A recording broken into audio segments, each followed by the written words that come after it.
अस्सलाम वालेकुम viewers, welcome to cut and C studio. इस वीडियो में मैं आपको बन स्लिट के साथ वी नेक का डिज़ाइन सिखाऊंगी, जिसके लिए मैंने ये बुकरम ली है।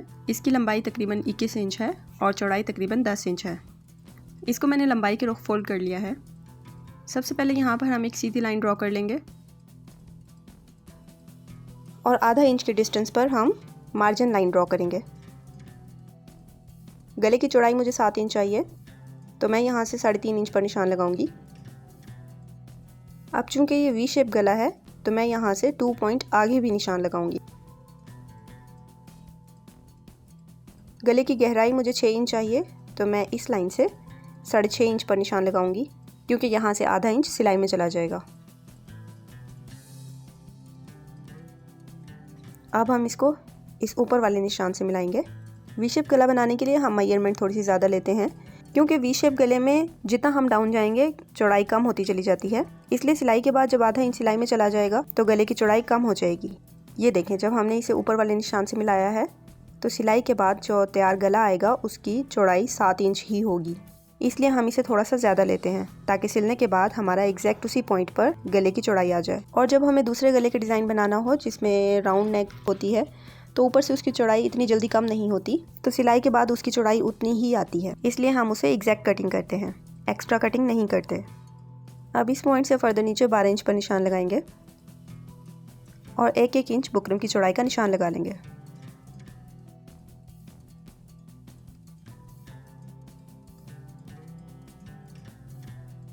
नीचे से भी हम 1 इंच एक्स्ट्रा लेंगे। अब हम इसकी कटिंग कर लेंगे।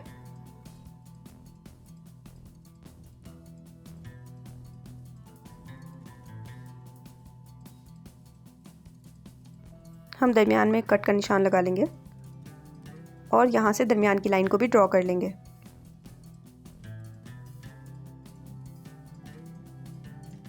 मैंने यहाँ पर 2 निशान लगाए हैं जिस पर हमारी सिलाई आएगी। अब इसको हम कमीज़ के दरमियान में चिपका लेंगे। ये मैंने चिपका लिया है। हमने गले को शर्ट के बिल्कुल दरमियान में चिपकाना है और अब हम इसे फोल्ड करके गले के अंदर के हिस्से की कटिंग करेंगे। मैंने यहाँ से पूरी कटिंग इसलिए की है क्योंकि मैंने इस पर पट्टी लगानी है और यहाँ से दरमियान की भी कटिंग कर देंगे। अब यहाँ तक लाने के बाद हम यहाँ से तिरछे कट लगा लेंगे जहाँ तक सिलाई का कॉर्नर बनेगा। अब मैंने ये शर्ट के कपड़े की पट्टी ली है जो कि मुझे गले पर लगानी है। चूँकि मैंने इस पर्पल पट्टी को यूज़ करना है बिल्कुल किनारी के साथ है, तो मैं यहाँ से आधी किनारी को हटा लूँगी। किनारी को हम इसलिए हटाते हैं क्योंकि इससे सिलाई में ज़्यादा अच्छी फिनिशिंग आती है। अब चूँकि यहाँ पर कपड़ा कम है तो मैं आधी किनारी को हटाऊँगी। इस तरह से इसमें खिंचाव नहीं आएगा। गले की मेजरमेंट के अकॉर्डिंग इसके मैं 2 पीसेस कर लूँगी।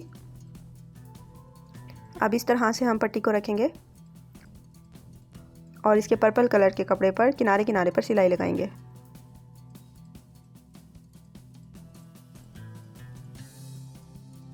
कॉर्नर से हम केयरफुली टर्न करेंगे और ख़्याल रखना है कि सिलाई में कोई चुनट ना आए।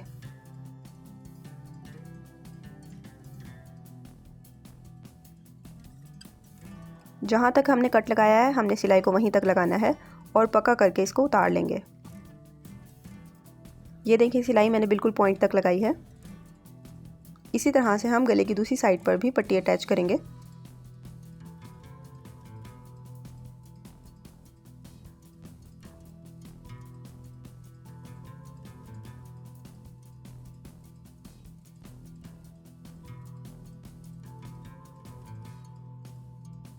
ये देखिए, दोनों सिलाइयाँ बिल्कुल पॉइंट तक लग गई हैं।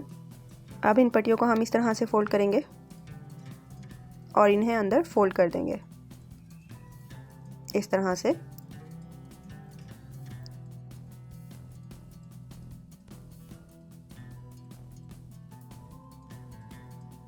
फोल्ड करने के बाद हम अंदर से इसकी तुरपाई करेंगे।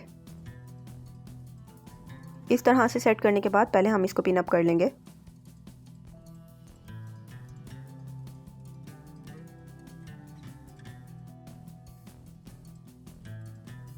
हमने इसके कॉर्नर को भी अच्छे से फोल्ड करके इसको सेट करके एक पिन लगा लेंगे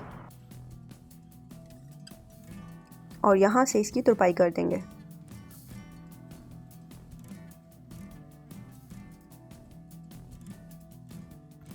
ये तुरपाई हो गई है। ये देखें बैक साइड से। अब हमने एक पट्टी लेनी है जो कि तकरीबन 13 से 14 इंच होगी। इस तरह से हम इसको लंबाई में फोल्ड करेंगे और यहाँ पर एक सिलाई लगा देंगे। ये मैंने सिलाई लगा दी है। अब हम इस पट्टी को टर्न आउट कर लेंगे और आयरन से इसको बिठा लेंगे।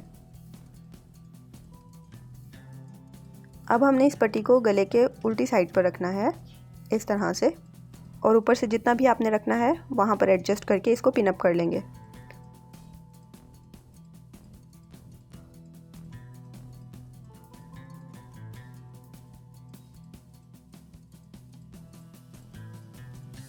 और अब इस पर्पल पट्टी के बिल्कुल किनारे किनारे पर एक सिलाई लगाएंगे। हमने ये सिलाई बिल्कुल सीम के अंदर लगानी है, जो कि लगने के बाद ना होने के बराबर सिलाई नज़र आएगी। हमने इस सिलाई को पर्पल कपड़े के ऊपर नहीं लगाना, बल्कि हम इसके बिल्कुल साथ साथ लगाएंगे, जो कि सिलने के बाद बिल्कुल नज़र नहीं आती।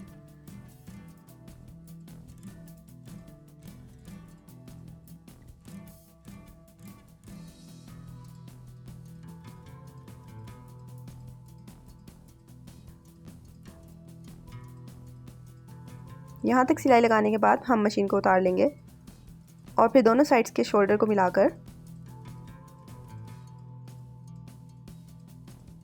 हम दूसरी साइड पर भी निशान लगा लेंगे जहाँ तक हमारी पट्टी आ रही है, और फिर उस निशान के मुताबिक हम पट्टी को यहाँ पर एडजस्ट करेंगे और फिर इस पर सिलाई लगा लेंगे। इस तरह से गले की दोनों साइड्स इक्वल लेवल पर लगती हैं और गला टेढ़ा नहीं होता। अगर हम एक ही सिलाई में लगाते हैं तो गले के टेढ़े होने के चांसेस ज़्यादा होते हैं।